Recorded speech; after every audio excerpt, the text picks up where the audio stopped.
присутни.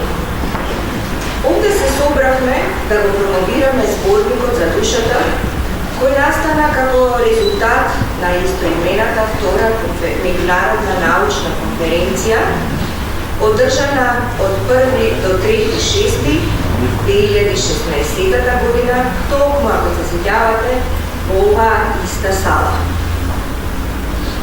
Конференцијата беше во организација на Сдруженијето за компаративна книжевност на Република Македонија, Сдруженијето на класични филолози Амфика и Филозофското друштво на Македонија. Пред да почнеме со промоцијата, би сакала да истакнам некои работи, а тоа е дека иницијативата за организирање на конференцијата се роди на нашата прва меѓународна научна конференција за љубовта, како иницијатива на Филозофското друштво на Македонија. Како што знаете, зборникот за душата представува продолжение на една долга соработка меѓу Сдруженијето за компаративна книжевност на Македонија и Сдруженијето Амфика, која што започна некаде во 2008 година и се одржаа неколку научни собири и 2 меѓународни научни конференции. Како резултат на таа соработка објавивме и неколку зборника, како што се Метаморфози и метатекстови, Одисеи за Одисејата, Сите лица на смешното, за љубовта и овој зборник за душата. Меѓутоа, овој зборник е резултат и на уште една соработка, која што ја има Сдруженијето за класични филозофи Амфика и Сдруженијето на филозофите, која што започна некаде во 2013 година и резултираше исто така со неколку заеднички симпозиуми и научни работилници и 2 зборника, Античкиот идеал на Калопопархија и Кронос и Каирос, античките концепти за времето. Но да се вратиме на тоа за што сме собрани денес овде, а тоа е да го промовираме зборникот за душата. Нешто повеќе за универзалноста на самата тема и за многозначноста на темата го поканувам да проговори академик Ѓорги Статерец. Повеќе. Благодарам.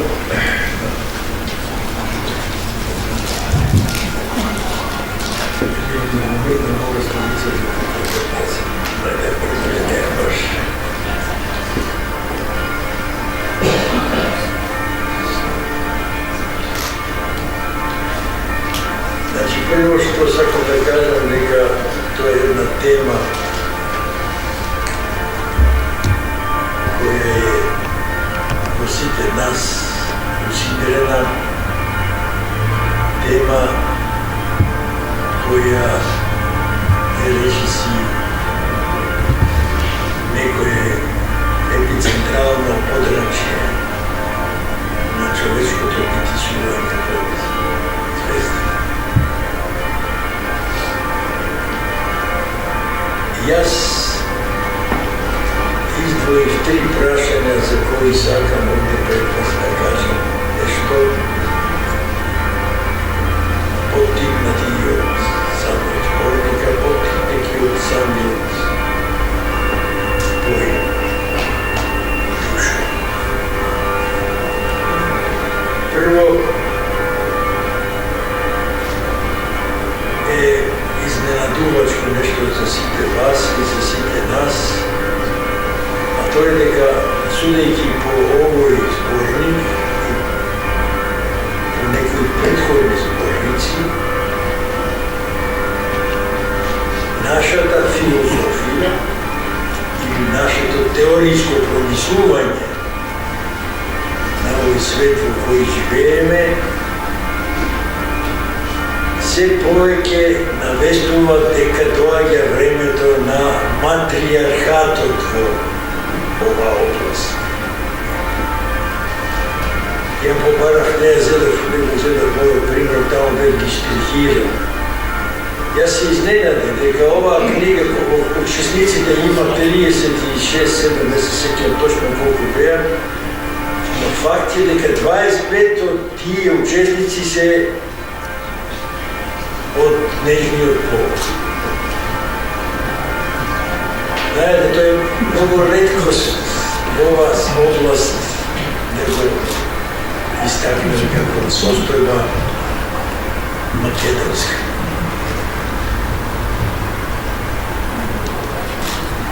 I ne samo to, ko se pogleda sve okolo tukaj nas, ki se vidi, deka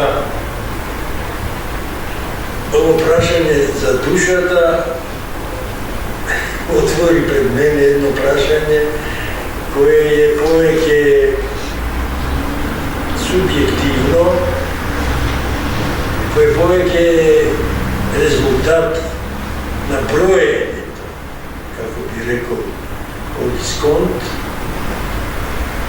na така наречените позитивни факти. И аз ги броях тия факти и го ја отвърдих в ова состојба. Ако сега почнам да читам, ќе видите дека значи повеќе од половината во ова студија за душата се од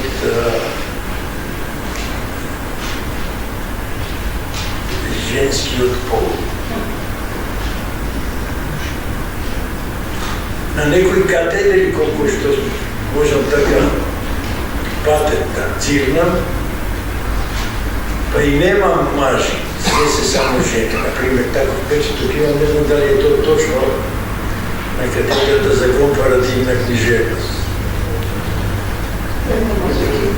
Има едно машко за секој случај, Добро, тоа беше една констатација која сакам да ја забележам, бидејќи сите живееме во некое чувство дека овој патриархат толку долго трае, што беше крајно време да дојде време кога ќе почне тој да се полека повлекува, да доаѓа на дневен ред. Тоа така наречено родово прашање. Втората тема за која сакам да кажам нешто е еден стих од Георг Тракът, кој вели дека душата е нешто туѓо на земјата. И третото прашање за кое нешто ќе кажам, тоа е инспириран од Федер, од Федрус, дека душата може би уште не стасала на земјата.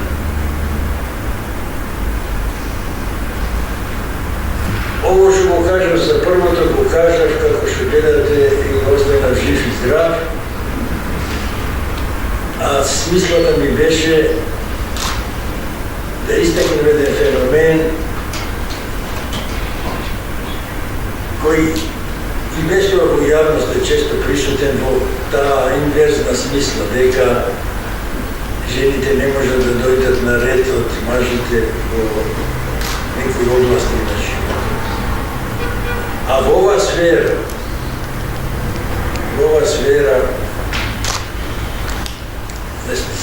ја не знам, например, сум ги прочитал сите постојни истории на филозофијата.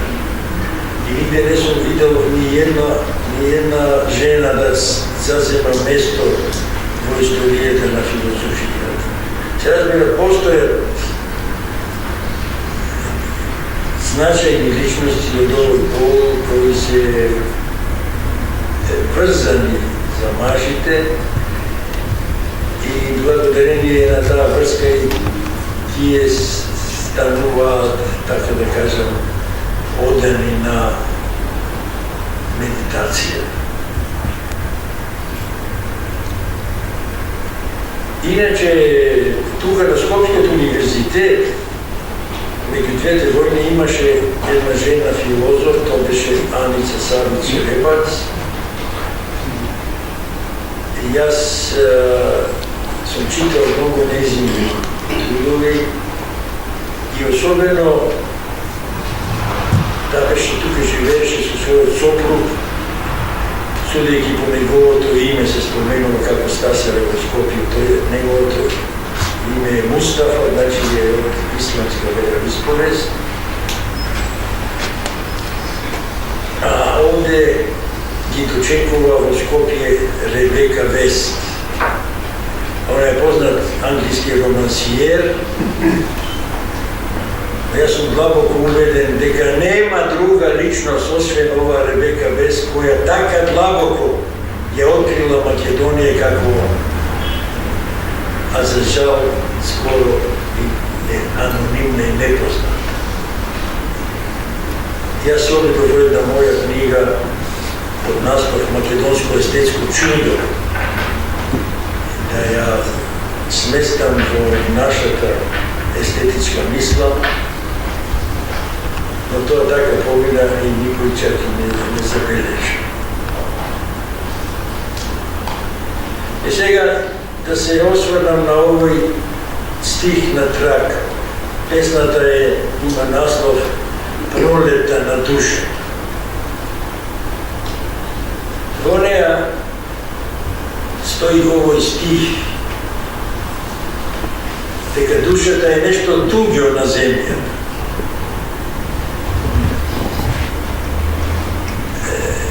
Ако, например, го читате Хајдегер, тој мисли дека воопшто не може да се филозофира на друг јазик освен на грчкиот јазик. Но нешто повеќе од тоа, тој смета дека поетите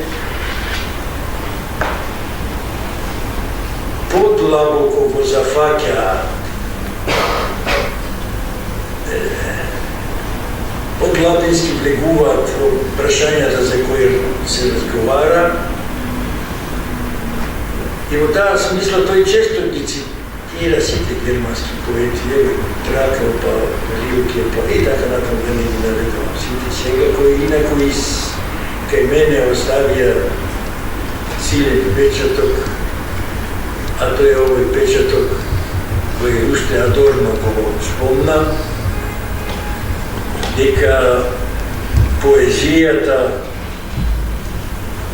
се возвишува во својата вредност тогаш кога се доближува до филозофијата, кога се градува себе си во филозофијата. Сега малку за Тракел и за овој стих, дека душата е нешто туѓо на земја. Тоа може да се проценува од различни агли и на различни начини да се толкува. Дали ние живееме во еден обездушен свет, па секој опит да се како се да направам глагол од душата да се како? Не една да се здушиме, не е мислата тоа. Како да и се даде на душата едно поинако, подлабоко значење, али се не може да ми текне тоа. Одушетворување, да, одушетворување, да. Погледајте, целата историја на метафизика, целата историја на филозофијата ни наметна нешто на сите нам, дека душата е нешто што е земно, нешто што е сетилно, нешто што е преодно а фактички сето тоа е или неточно, или изведено криво од гледишката на античката филозофија.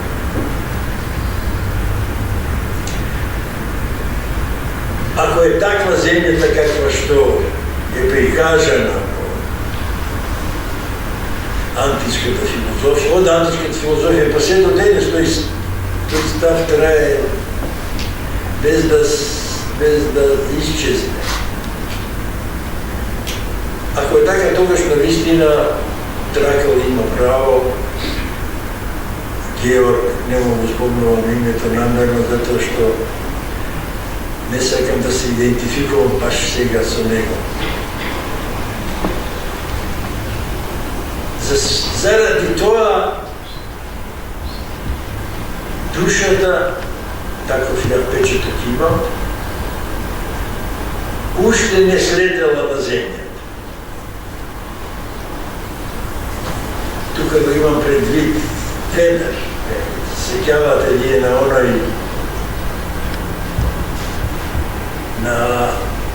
она митска слика во Федрус, кога она небесна кола има еден друг збор, ама еве сега го бара пред малку па не ми доаѓа. Кочија, ете историја, баш една небесна кочија која шета по небесата, водена од два коња. Едниот лош, а другиот добар. И така летајќи по небесата, се случува откако ќе се истроши нешто, идејата на еден предмет или идејата на душата, да паѓа на земја како нешто веќе мртво, а не живо и животворно.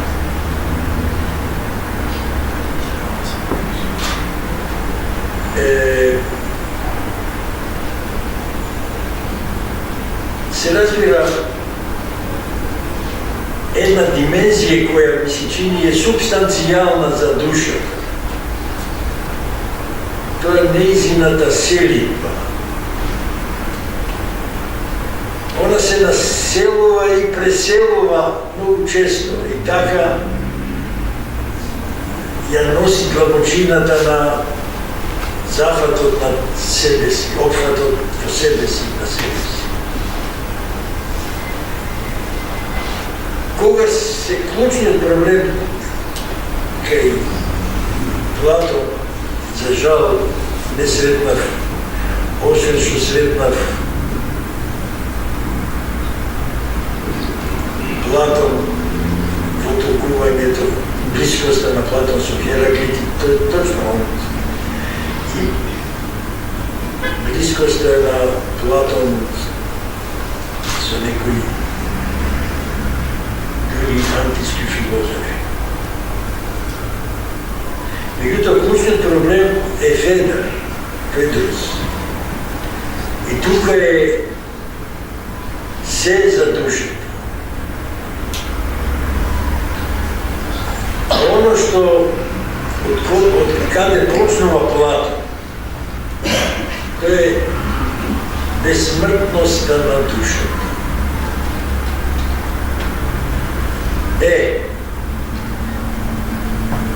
Вели тој дека ово прашање му се наметнало после пресудата на Сократ, на смрт. И дека можеби нигде не може да се постави побитното прашање за безсмртноста на душата кога се соочуваме со смртта.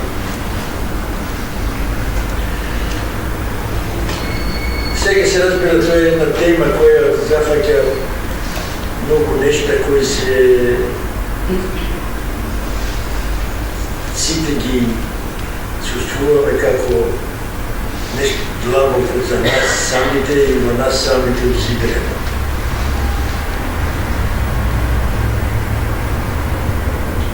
Се разбира, јас имам таков печаток дека на една посета во домот на Хайдегер, заедно со Финк и Гаја Петрович и Душан Пирлјевец. Сите бевме тогаш ние хумболтовци, така наречени. И јас престојував кај Финк така во Фрајбург неколку месеци по моја желба. Тоа беше една богата стипендија која овозможуваше навистина многу сериозно да се посветите на истражување. И изгледа дека таа посета се инициираше без мене. Но се случи така што јас престојував, излегов, тука се среќававме обично со Гајо во неделите, тука близу кафеа на катедралата, и они седат со Пиријевец и ми велат мене, па кај стаса ти сега тука, мислејќи дека јас ќе се придружам кај нив. Па не бе, ја викам, сосема случајно оде дојдов.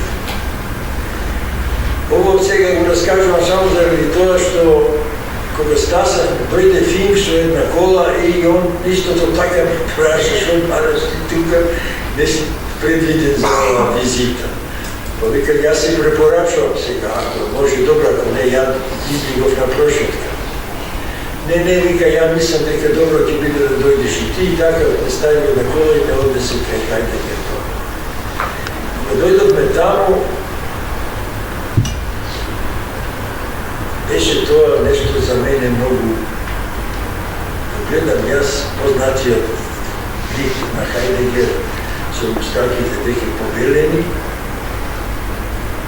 и бидејќи Финк не познаваше сите, таму сакаше тој да каже за нас кои сме ние тука што сме дошли на ова визита.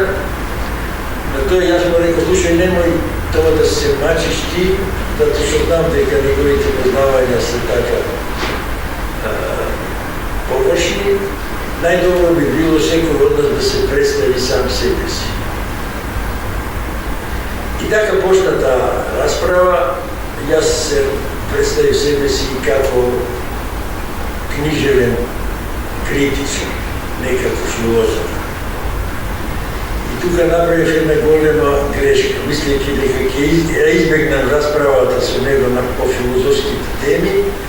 Оно се наметна дека таа тема, он прво праша каква поезија се создава кај вас. И јас му кажам, па како во цела Европа, што да му кажам тоа.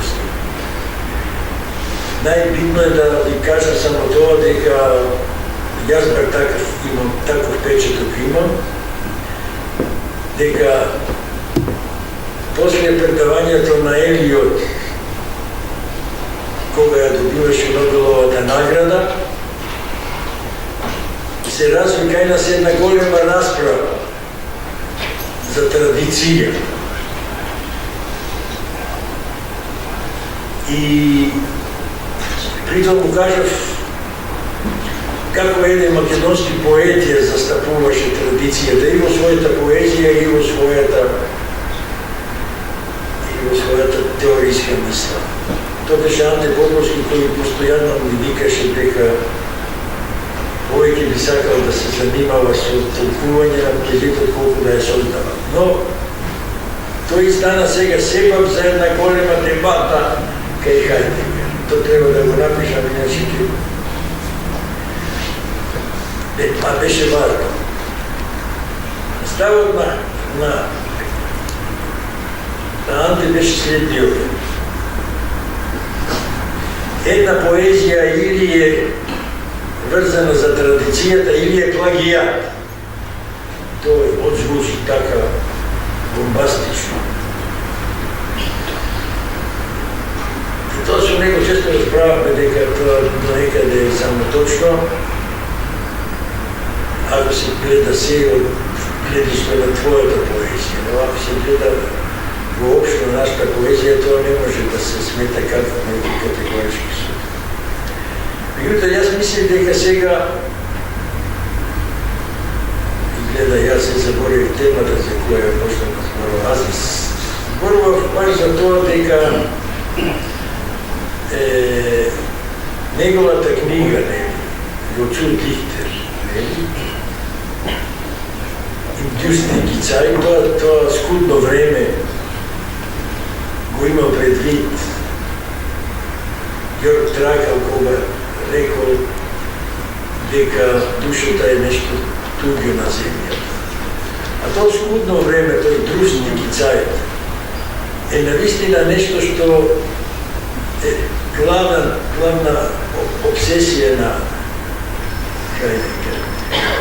како може да се говори за душата во еден техницизиран, пластицизиран свет во кој живее. И тоа беше клучната негова идеја, знаете за тоа колку е он противник на техниката. Дека техниката ја обездушува целата наша цивилизација, снела нашата култура. И така натаму, јас се извинувам што не успеав да се докажам, ама тоа е судбина на секој филозофско мислење да остане не доискажа. Еве сега волам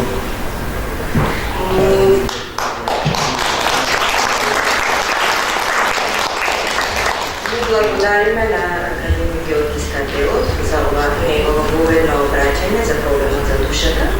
Сега за не должиме многу, го викувам првиот промотор, количката Валентина Миронска-Христовска, да ни ги каже своите мислења за 14 текста кои што произлегуваат од членовите на Сдруженијето за компаративна книжевност. Така сме и организирани и поделени, значи секој промотор ќе говори за текстовите од своите сдруженија. Поведете. Благодарам.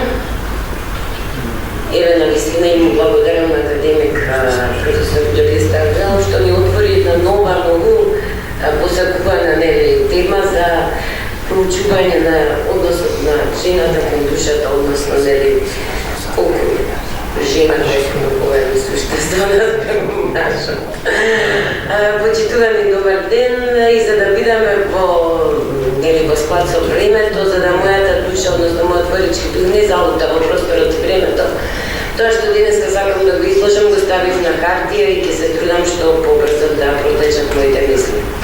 Значи, преди известно време ми беше понудено да бидам еден од промоторите на зборникот за душата и јас со задоволство прифатив. За мене тоа представуваше убав предизвик, бидејќи нема поголемо задоволство од тоа да се чита за душата. Па така започна моето патување преку мултидисциплинарните 440 страници, преку 37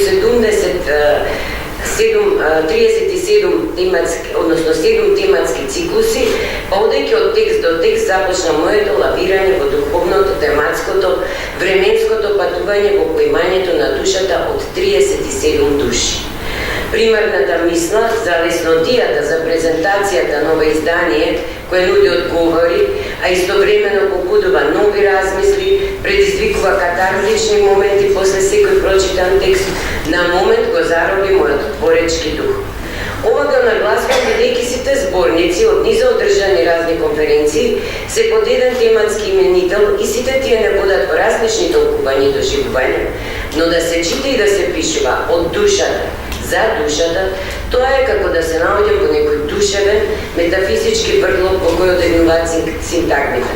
Ме боли душата, убаво ми е на душата, ми олесни на душата, веќе немам душа, ми изгоре душата, чиста душа, очите се израз на душата. Истовремено прочитот на текстовите ме внурна во читање, истражување за душата, за кој се пишувало уште пред илјадници години, за кој постојат континуирано научно промислување, но во кој и до денешен ден ниту квантните физичари, ниту когнитивните психолози немаат дефинитивен одговор околу постоењето, составот и локацијата на човечката душа. Затоа, изборникот го означува како иницијал за нови бројни истражувања, докажувања и доживувања. Во оваа пригода јас ќе проговорам, накратко ќе закатнам, аспекти на 14 души за душата. Бележито е дека секој автор започнува со општото поимање на душата, но неговиот творечки дух како да го носи во неговите идентитетски преокупации. А за да ми е полесно мене на душата, презентацијата на текстовите ќе се одвиваат по содржинскиот редослед во зборникот. Во првиот дел, душа, дефиниции и образци, каде има 5 текста, јас ќе говорам за 2, Јасмина Мојсиева Гушева во идејата за душата видена низ призмата на литературата, истакнува дека душата е најбитниот дел од една личност, која го определува нејзиниот идентитет, поради што таа станува централен, суштествен проблем на секое книжевно дело. При тоа авторката теоретски и апликативно ги проследува проблемите поврзани со прашањето за душата преку системација на книжевните теми, онтологија на душата, Декарт, Платон преку египетската митологија, вака накратко за кој говори нели во тие пасуси, односот на душата и телото Јунг, Шамисон, Вайлд, Вајт, верувањето во духовите и природата Тейлор, Маркес, Аленде, Пави, Шинго, комуницирање со мртвите предци, вампиризмот, етичката димензија на душата преку Платон и Аладин и волшебната лампа, душевните состојби за Гете, Достоевски, Пруст, Ками, ониризмот за Декарт, научна фантастика, Хаксли, Атвуд, Кларк, нагласувајќи дека тематските сегменти се карактеристични за одредени временски периоди од специфичните погледи на светот, од анимизмот, митологијата, религиозните представи, хуманизмот, научните сознанија, производи на тоа време. Постои ли романтична душа? Што е тоа? Како се дефинира и дали може воопшто да се дефинира? На ова прашање одговор бара Лидија Капушевска-Дракулевска во Романтичната душа и сонот. Авторката е сигурна дека се работи за историски детерминиран поим, променлив, противречен, копнежлив, ироничен. Денешното сваќање за романтичната душа не е идентично со оно од времето на романтизмот, тоа е саркастично, цинична нота, со етикета на негативен предзнак за секој мечтател, за секој сонувач или хиперсензитивен на личност која нагласено, емотивно реагира на надбрежните случувања. Па преку Шилин, Гете, Морис, Баура, Алберт Беган, Владо Рошевич Новалис не навреќе во времето на романтизмот и не воведува во моќта на еден друг феномен сонот. Во освојувањето на романтичниот лик на сонувачот, со ликот на визионерот, авторката заклучува дека токму на границата на играта помеѓу имагинацијата и разумот пулсира романтичната душа. Во вториот дел, митолошки, ритуални и символички интерпретации на душата, од сега ќе говорам за 3 текста. Преку текстот на Катерина Петровска-Кузмановска, народните верувања, поврзани со душите на предците во обредите со маските, ни се открива представата за душата во фолклорот преку народните верувања, поврзани со смртта како форма на преминување во другиот, оној свет во кој авторката не внесува преку мотивот на космичкото дрво, кој е патот кон светот на предците, местото каде што престојуваат душите на мртвите, кои имаат последици врз секојдневните действија на живите луѓе, па што најдобро се согледува преку календарските празнувања, обредите поврзани со маски, бабарите, джамаларите, веселичарите, кои всушност ги представуваат душите на покојниците, а звонењето или бучавата ја следи епифанијата на душата на предците и ги изгонува лошите сили. Во овој контекст, кога зборуваме за предците, ни се недоврзува и текстот на Славчо Повиловски, Григор Прличев и неговите слова за доброто и за спасот на душата, кој се базира на архивски материјали, погребни говори 3-4, ракописите, разговор со духот, реч за жртвите што треба да ги поднесуваат луѓето, реч за доброто и за спасот на душата. Според авторот, Прличев тргнува од основните сваќања за душата, при што оценува дека кај него постојано се проблегува мислата за умереност, покаяние, проштивање, полемизирање, морализирање. Ни се откриваат Прличевите размисли за животот и смртта, за човекот и неговата душа, при што заклучува дека неговите проповеди се сликовити, горчеви, сурови, остри и јасни. Николина Нолевска во текстот некои културолошки интерпретации за душата низ призмата на словенската религија во раниот среден век, дава оска низ чие проследување ќе се согледа дека околу прашањето за душата на балканските простори се случувало преплетување на религиите и култури, преку согледбите на исикастите, паганските согледби, словенската религија спрема христијанското, ни согледбите на лотњански, мошински, па ги детерминира прелевањата, појавата на мотивот за вештирките, вампирите, разните обичаи што се практикуваат по нечија смрт, верување по судбината на душа. Во четвртиот дел, душа, тело, ум, разум, од 7.3, Гоце Смилевски во дихотомијата душа, тело, во романот Неподносливата леснотија на постоењето од Милан Кундера, наспрема премисата на Фуко дека душата е затворот на телото, авторот истакнува дека ликовите од романите на Кундера не мисла така. За нив телото е затворот на душата, прикажано преку ликот на Тереза, која чувства дека телото на мајката го уништила незиното тело, незината душа, а преку омразата на мајката кон ќерка си, преку желбата за мајкоубиство, преку соништата на Тереза, авторот истакнува дека дихотомијата тело-душа представува детерминирачка специфика в роман. Бинарните опозиции, сила, слабост, леснотија, тежина и нивното конструирање, деконструирање во тесна врска со односот на ликовите како обштествени субјекти кон собствените тела, односно кон телата на другите, а со промените на односите се надминуваат бинарните опозиции, па субјектот ја надминуваат и дихотомијата душа-тело.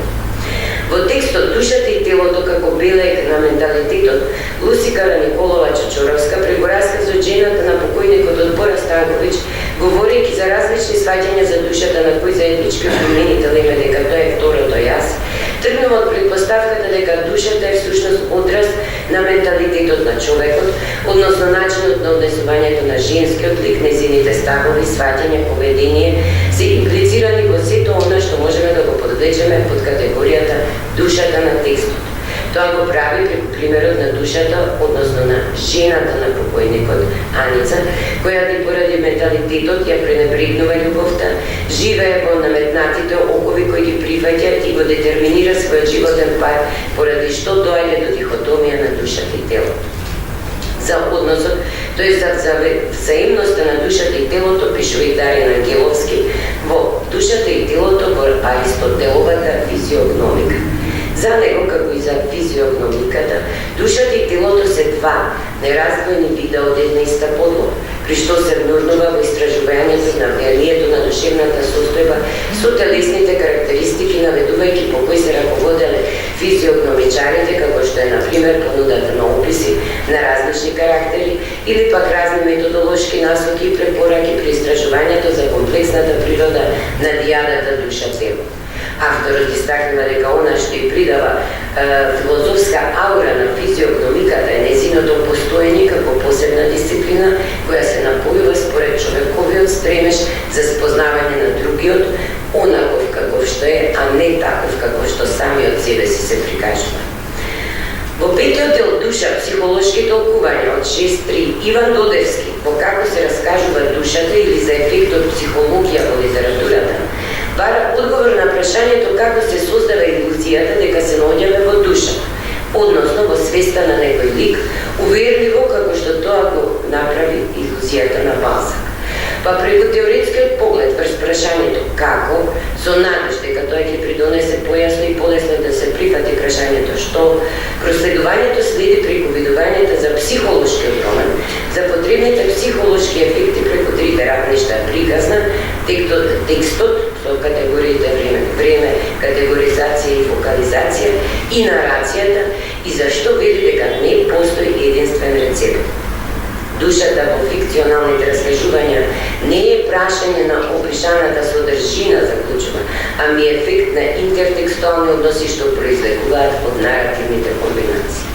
Анакеджан преку анализата на анимата и анимусот во јунгијанската теорија навлегува во мистеријата на човечката душа, нагласувајќи дека во 21 век, покрај тоа што се сметаат за проблематични поради својата ригидност, сепак смета дека во нив може да се најде и огромна инспирација.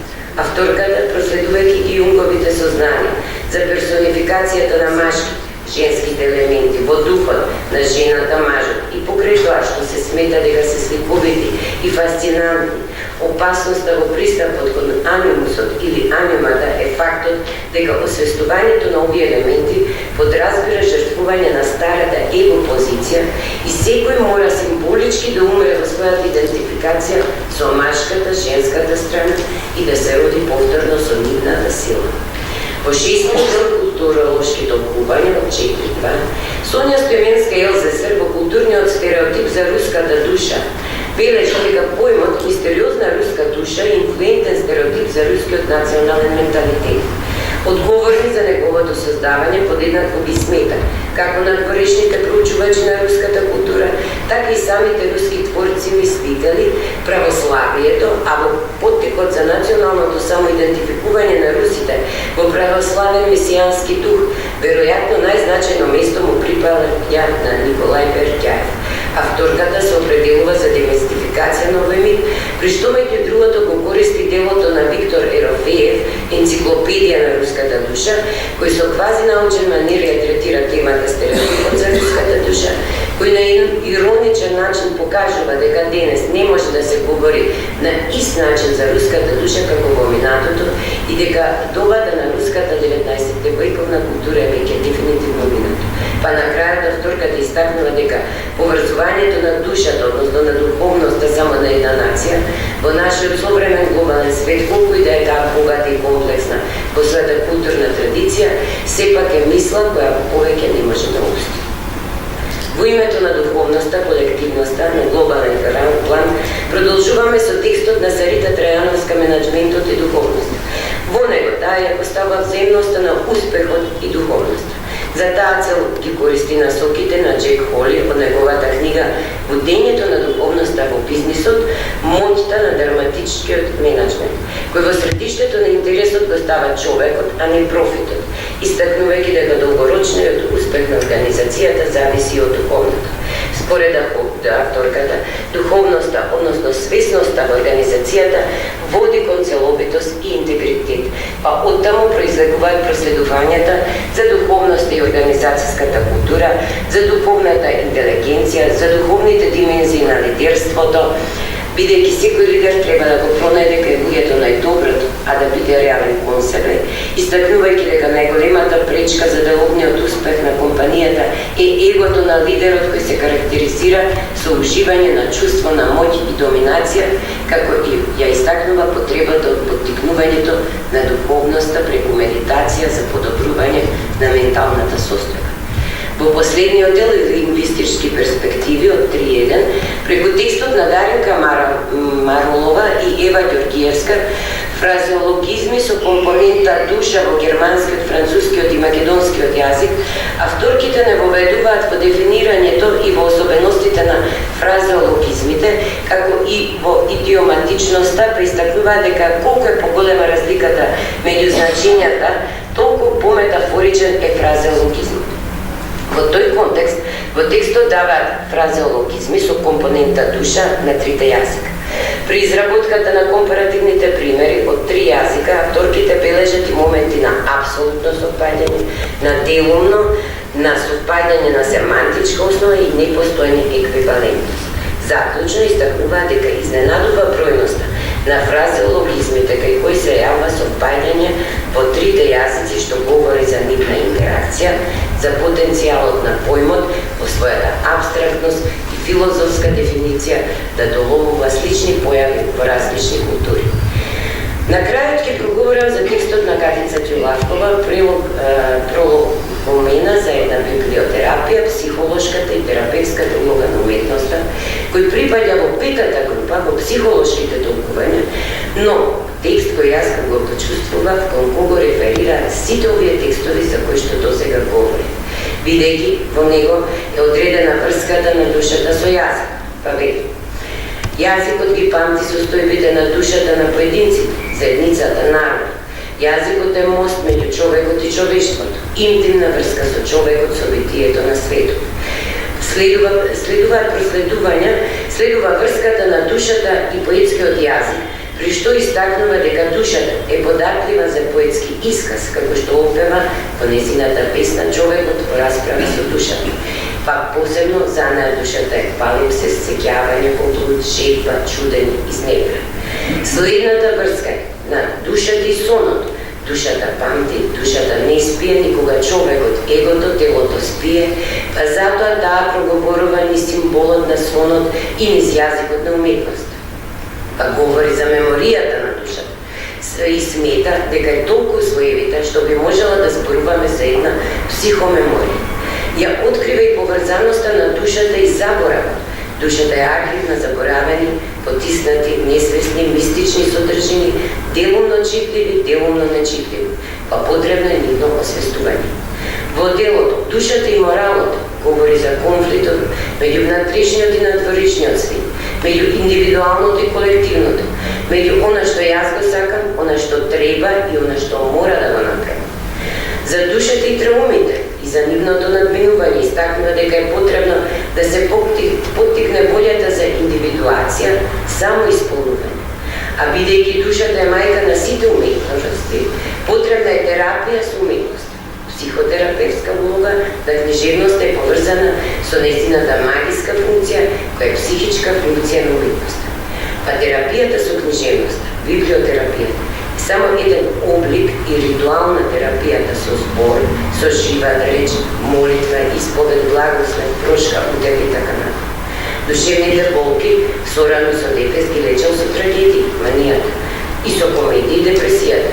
Гротерс лечел со помош на музика и литература. Јунг со цртање на сонот, описи на фантазии, терапии, со бајање и сликање. Затоа на крајот заклучува. Библиотерапијата во современите услови не ја заменува медицинската психологија и психијатрија, туку служи за олеснување и подобрување на состојбата, хармонизација на личноста, волјата да се биде свој. Па затоа на крај јас ги истакнам. Во ова време не е време да оживееме духовноста, да ја приграбиме уметноста, да ја повратиме довербата кај младите за хуманистичките науки, за да се пронајдат себе си во овој циклон од изгубени вредности. Благодарам.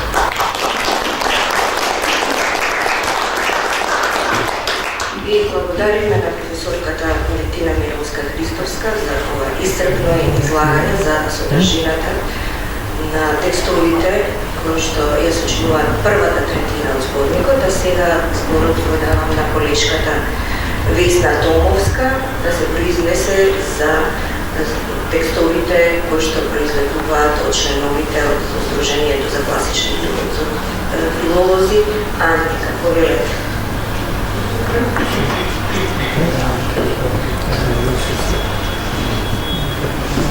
Почитувани академици, професори, дами и господа. Најнапред би сакала да им честитам на учесниците на научната конференција за душата, а сега автори во овој зборник на трудови, што е денес промоција. Воедно сакам да им честитам на оние кои тогаш учествуваа во организацијата на конференцијата, а и на оние кои сега се погрижија да го подготват и да го издадат овој зборник на трудови. Големите теми, како што е ова за душата, како и големите прашања поврзани за основните теменни субстанцијални загарки на постоењето, можат да бидат ризични како предлог за научна обработка од отворен вид. Но во овој случај, обемот на овој зборник, кој опфаќа речиси 500 страници, покажува дека темата била инспиративна за истражувачки подвиг на филозофите, класичните филолози и научници на компаративната книжевност. Темата или предметот на подржавање, како што вели Аристотел, може да биде еден и заеднички, но она кој што суштински се разликуваат уметничките облици се средствата со кои се подржава тој предмет. Во овој случај, заедничката тема душата е обработена во три различни научни подрачја: философија, книжевност и класична филологија. Сепак во основа Сите овие практики имаат исконска поврзаност и зависност од логос. И тоа со неговото основно значење, реч, јазик, говор, дискурс. Со тоа што за филологијата логос, односно збор, е љубов и цел на истражување, а за философијата и за книжевноста повеќе средство, и тоа од една страна средство за концептуализација во философијата и од друга страна средство за креација во книжевноста. Моја задача во оваа прилика е да ги представам оние научни трудови од зборникот кои имаат класично филолошка провениенција. Траекторијата по која ќе се движам има спротивна насока од онаа која се предлага тука. Јас ќе ја следам логиката на движење што има класичниот филолог во својата работелница. Класичната филологија се дефинира како вештина на внимателно и бавно читање, при што се развива тој интимен и страстен однос на филологот, љубител на зборот со текстот. Филологот значи својата работа секогаш ја започнува од зборот. Па така и овој преглед ќе го започнам со оној труд од зборникот кој во целост е посветен на зборот. А тоа е трудот семантиката на анима и анимус во раниот латински јазик од Светлана Кочовска-Стевович. Во овој труд даден е исцрпен и исцрпувачки за следење преглед на разновидните семантички содржини на лексемите анима и анимус во раниот латински врз прецизно дефиниран корпус од текстови.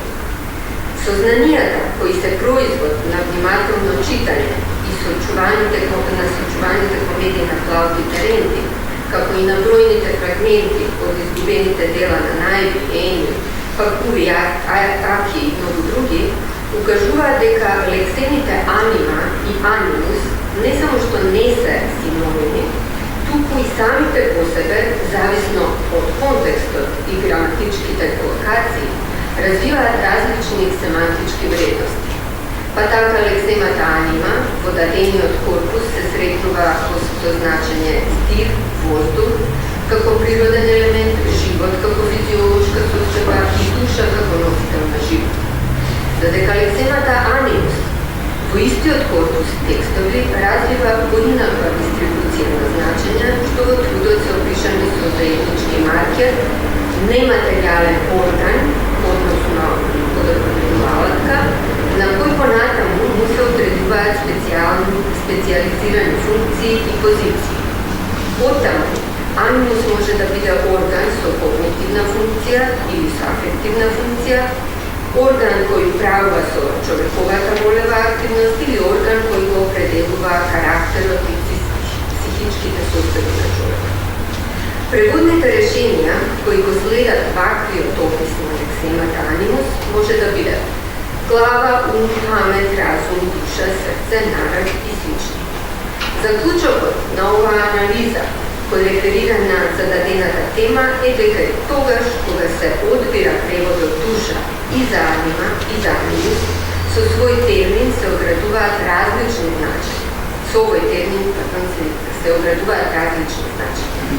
Во првиот случај тоа е душа како живототворен принцип, а во вториот душа како севкупност од свест, чувства и карактерни особини.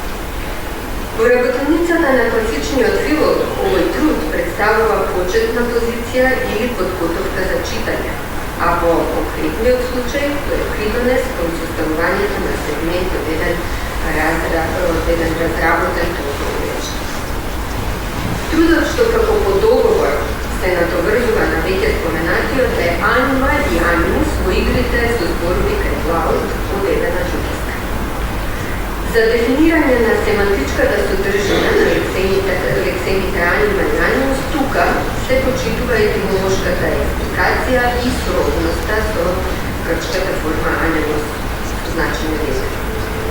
Заклучокот е дека обете имењи значат душа, дух и воздух, но кај анима ги има и конкретните значења стив, ветар и живот, додека кај анимус семантиката се развива повеќе во насока на свест, разум, ум, срце, внимание. Овој труд обратува внимание на така наречената автореферентна или презентативна функција на јазикот, на неговата способност самиот да се создава и самостојно да ги развива своите дискурзивни способности. Фокусот е на игрите на зборови, кои своите формативни можности ги црпат од семантичките и семиотичките капацитети на зборовите. Анализата на неколкуте парадигми од Клаутовите комедии покажува дека продуктивноста на анима и анимус за составување на обични семантички и синтактички релации произлегува од нивната поединечна повеќезначност, од нивните заедни семантички разлики и близкости и од нивната знаковна поврзаност со зборови што имаат различна етимолошка провиненција, а слично значење, во смисла дух, стих, дим, дишам, а тоа се формите фумус, респиро, анхелиутус.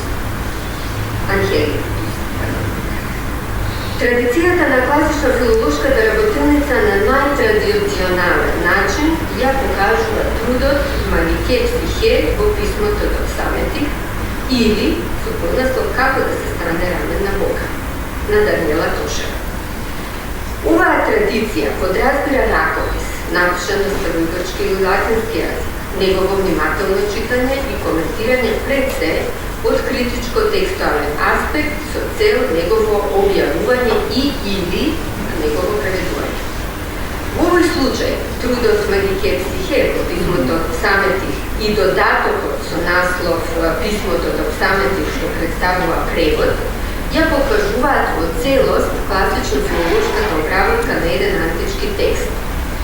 Провокацијата за ваков подвиг на ова место е загадката еднакво лингвистичка, како и културолошка, како да се разбере и како да се објасни синтагмата Малике Психе, што се сретнува во еден дел од збирката текстови насловена Папири Грейка и Магика, а кои се однесуваат на магички обреди и обреди со иницијација и за стекнување на природни способности. Овој дел од збирката на текстови од папируци представува самостојна целина означена како Писмото Доксаметик, кој во превод со коментари и белешки од авторката е продолжено во текстот на овој авторски труд. Збирката текстови, која се промовира во ова истражување, излегува од рамките на добро познатите текстови што припаѓаат на грчко-римската античка традиција, а по својата содржина далеч пати надминува границите на препознатливите културни појави на Хелада и Рим. Оттаму, потребата овие папируси да се контекстуализираат не само како текстови, туку и како носители на содржини што реферираат со други култури и религии, како што се египетската, еврејската, христијанската, а пред да им се пристапи со поставеното прашање за значењето на синтагмата Малике Психе. Активираните филолошки и други, пред се културолошки и херменевтички поставки, ја откриваат содржината на оваа формула со која се означува еден посебен вид душа или професија, која се стекнува со соглавување на магикет екме, односно на вештината, магиската вештина. Она што во работилницата на класичната филологија започнува како истражување на текстот, има своја крајна цел да го легитимира секој натамошно толкување во областа на античката философија, во книжевноста, во културните студии и во истражувањата на споредбените религиозни практики.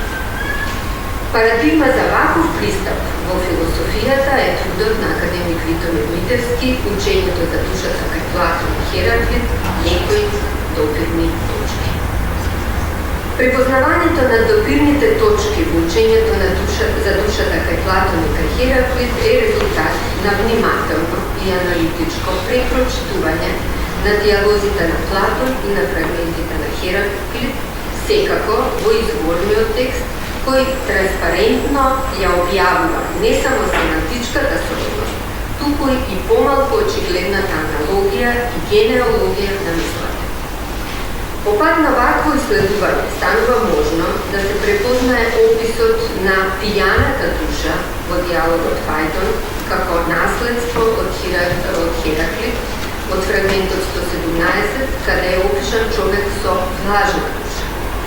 Во истиот диалог, расправата за безсмртност на душата несомнено има своја поидобна позиција во фрагментот 103, во кој е промовирана идејата за кружниот поредок, како и во фрагментот 36, каде се вели за душата е смрт да станат, за душите е смрт да станат вода, а за водата е смрт да стане земја, од земјата да станува вода, а од водата пак душа. Во фрагментот 85 Хераклит го потврдува своето влијание врз Платоновото учење за двојноста тело-душа, објавено во диалогот Фајтон. Конечно, и онаа способност на душата, за која Аристотел ќе најде соодветен термин и ќе ја нарече теорија, претходно ја опишува Платон во диалозите Фајтон и Тимај како највисоко чисто спознание што може да се постигне само тогаш кога душата ќе се ослободи од телото и ќе почне нештата да ги гледа сами по себе. И во оваа Платонова експликација може да се препознае инспирацијата од Хераклит, објавена во фрагментот 50, каде се вели: оние што не ме слушаат мене, туку логосот, ќе се согласат дека се е едно. Дистанцирани и на некој начин независни од работата на филолошката работилница се останатите трудови од корпусот текстови кои припаѓаат на подрачјето класична филологија. Повеќето од овие текстови се дел од поглавието душа-тело, ум-разум на зборникот и тука спаѓаат помеѓу веќе спомнатиот текст на Дарина Ангеловски душата и Пилотоварското хроника, текстот на Мина Петрова за дихотомијата душа-тело во писмата или во збирките писма на Овидий, Христија и Епистола Експорто. Потоа текстот на Светомира Колева, која дава неколку забелешки за врската на телото и душата во еден 17-вековна книга на Пиер Петит де Лакримис, што спаѓа во доцент нововековен точно латинитет. И тука би ги спомнала исто така еден многу интересен инспиративен текст на Невена Панова со наслов дихотомијата душа-тело како елемент од проучувањето преку сократиското подводскиот диалог, каде што на оваа дихотомија се дава едно мета значење со кое се објаснува повеќе структурата на диалогот како известна дихотомија душа-тело. И секако во оваа група спаѓаат текстовите на Маријан Калевски, кој го обработува феноменот на вегетаријанството како еден од главните предуслови за возвишување на душата според текстови на Хеги, Курцута и Шолтин, и една компаративна студија на Лидија Ковачева, во која се обработува потеклото и застапеноста на некромантијата во античкиот свет и незините остатоци во македонската народна традиција.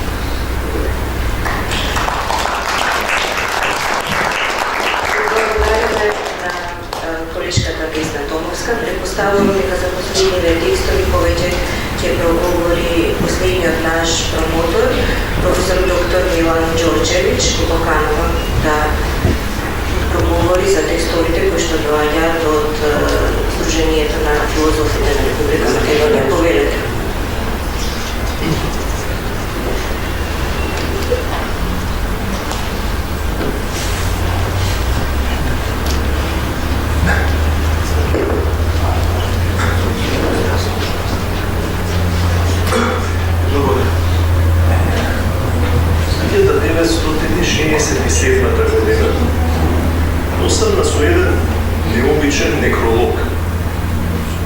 објавен во американското списание Аспен. Неговиот не премногу ужален автор беше францускиот книжевен теоретичар и философ Ролан Барт. А безимениот покојник беше именуван едноставно како автор. Поредностите меѓу соучесниците во опелото, како и они од периодичните парастоси од изминатите 5 децении до денес, се уште веруваат дека со објавувањето на смртта на авторот му беше забиен боговиот кол на конзервативното схоластично исчитување на изворните текстови. Притоа, интерпретативната тиранија, како што милуваат да ги именуваат јавовите обиди за стерилно следување на текстуалните содржини, на плановите и замислите на нивните составувачи, му го отстапува местото на диктатот на читателот. Секако, немам за цел да се впуштам во дискусија околу силните и слабите страни на аргументите на Барт. Поентата на овој пролог е попрво апологетска. Едноставно чувствувам потреба да ја оправдам мојата позиција на читател и истовремено промотор на овој зборник. А исто така да повлечам паралела меѓу мојата традиционална читателска перспектива и постструктуралистичкиот поредок на Бартовиот аргумент. Во мисловниот универзум на византиските философи, којот душа по правило се осудува низ призмата на сакраменталната визија на стварност. Се чини дека ваквото гледиште, наместо да го експлицира она кон што се насочува, што представува фундаментална и општовачешка задача на философското мислење, тоа само уште повеќе го прикрива под превезот на мистичното. Од тука е можно да се тргне во две насоки. Или да појдеме по ќорсокапот кој заговара редефинирање на самиот концепт за философијата со кој располагаме, при што би се релативизирала или негирала неговата рационална димензија. Или да појдеме по макотрпниот пат на проникнувањето во длабочините на патристичката аскетска антропологија, во која поимот за мистичното не само што не представува антипод на разумното познание, туку е негов фундаментален предуслов. Длабоко вкоренетиот дуализам во европската литературно-критичка традиција се темели врз редуцирањето на искусената стварност до бинарните спротивставености разумно, мистично, автор, читател, тело, душа. И толку околу темата за душата стои заплетен гордиевиот јазол на безбројните интерпретации, расфрлани логоси, пропелтечени, непрепознатливи, непоимни. Во еден таков логосен хаос, кој кулминира во нашата постиндустријска, постхристијанска, постхуманистичка, постинтелектуална епоха, се обликуваат текстовите објавени во овој зборник, чии заеднички именител е толку загадочниот поим душа. Подвигот на одгатнувањето на мистеријата на душата како печат на богообразноста на човекот надикува на старозаветната борба меѓу патриархот Јаков и ангелот Божи. Првиот меѓу текстовите кон кои ќе се осврнам, дословно го фрла читателот среде философската арена. Зборувам за текстот на Женко Калуџеровиќ, за милетското поимање на душата, во кој авторот и читателот заедно се фаќаат во костет со зацарениот философски дуализм. Цврсто подпирајќи се на фрагментираната изворна литература и посветувајќи се на нималку лесното реконструирање на една хилозоистичка визија на стварност. На него тематски се надоврзува и текстот Старозаветно сваќање на душата на авторот Јоко Јорѓевски, кој проследува недуалистичката визија на човекот и светот, типична за Светото писмо на Стариот Завет. Според неја човекот е неделива психофизичка целина, при што поимите дух, душа и тело се користат со цел да се истакнат разликите меѓу телесните и духовните функции на човекот, но не и да имплицираат поделба на човекот на телесна и духовна природа. Во не помалку смел лицарски манир, авторот Виктор Илиевски се бори за честа на Платоновата базична теодикеја во државата и не воведува во актуелните дискусии по ова прашање, градејќи консистентна аргументација на тезата, според која концептот за моралната одговорност на душата во митот за Ерем не е сериозно загрозен од приговорите за детерминизам, бесконечен регрес и дисконтинуитет на личниот идентитет. Во текстот идеите за постоењето и за безсмртноста на душата, кај Свети Аврелий Августин и Свети Тома Аквински, на авторката Ена Абјанич, повторно вникнуваме на проблемот на дуалистичкото конципирање на стварноста, типичен за Августиновата антропологија, но недвусмислен и категорично надминат во компјутерски прецизната теолошка философија на Аквинатот. Сепак, следувајќи разликата меѓу овие двајца класични христијански автори, на разликата меѓу Платоновското и Аристотеловско влијание врз нив, се чини дека авторката за миг ја губи од суштествената поента за самосвојноста на средновековната христијанска философија и незината несводливост на античките парадигми.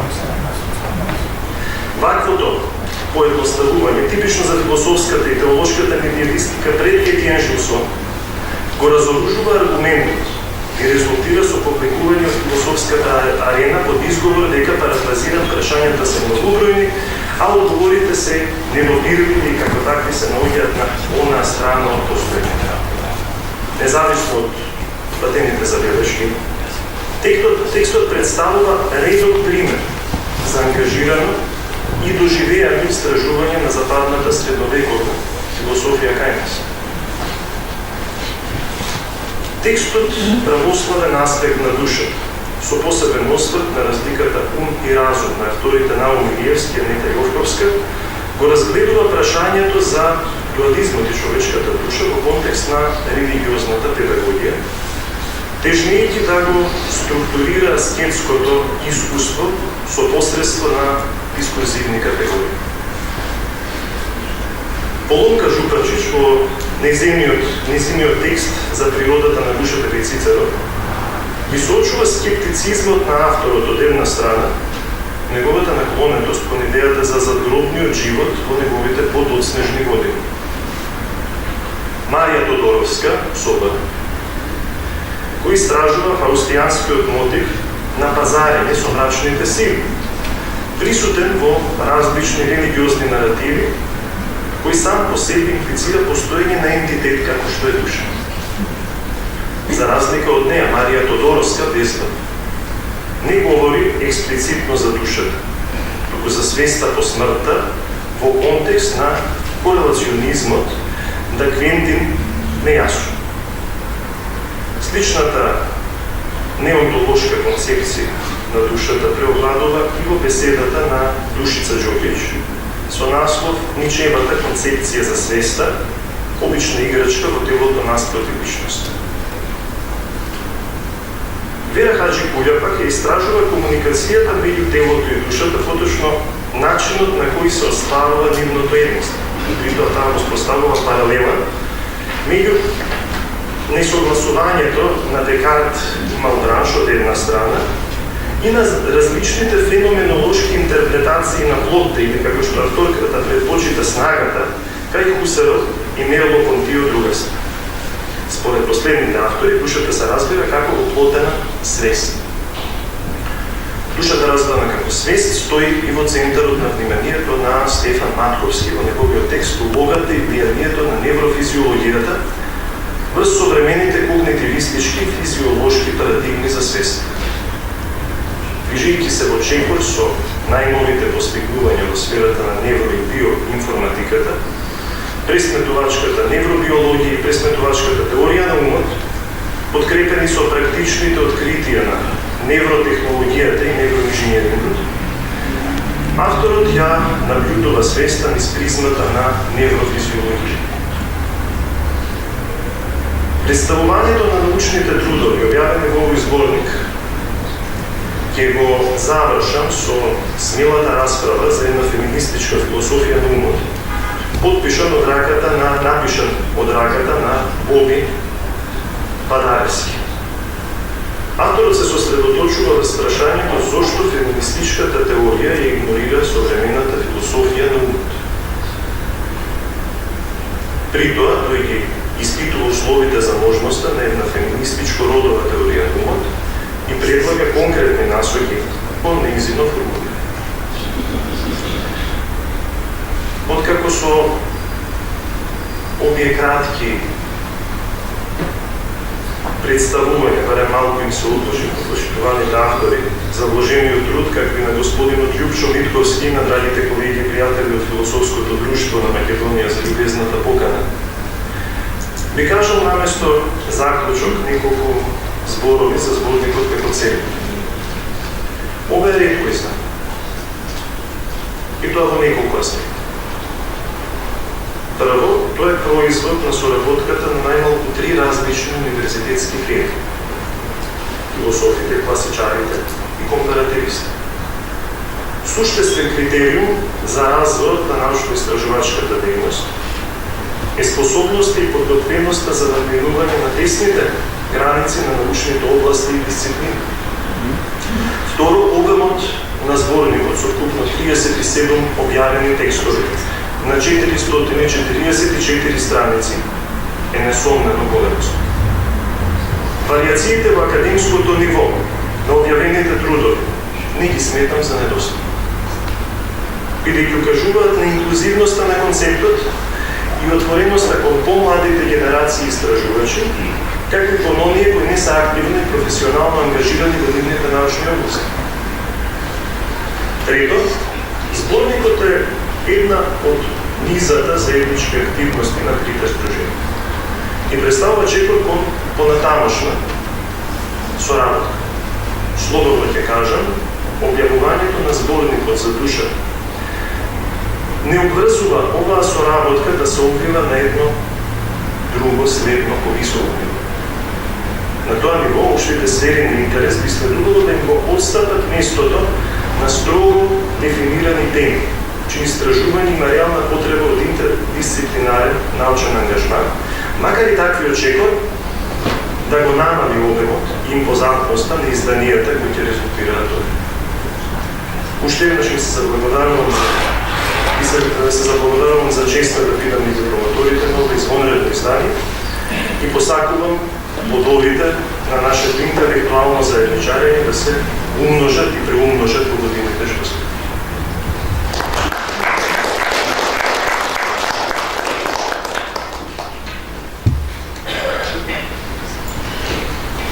Ми благодариме на колегата Милан Ѓорѓевиќ за убавите зборови изнесени за нашата соработка и дружба на трите здруженија и се надевам дека тоа и понатаму ќе продолжи, затоа што навистина имаме многу убави изданија пред нас.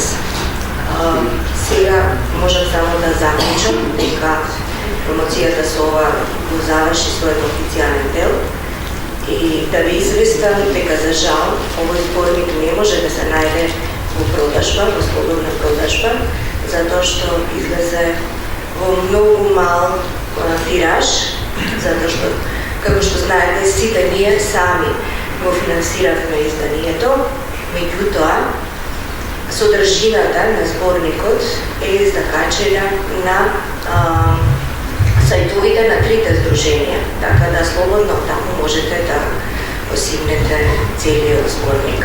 И се надевам дека ќе има убав оглас и понатаму зборникот. Сите вие кои што сте заинтересирани, можете да ги добиете сите текстови содржани во зборникот. Да и уште еднаш ви благодарам на присуството.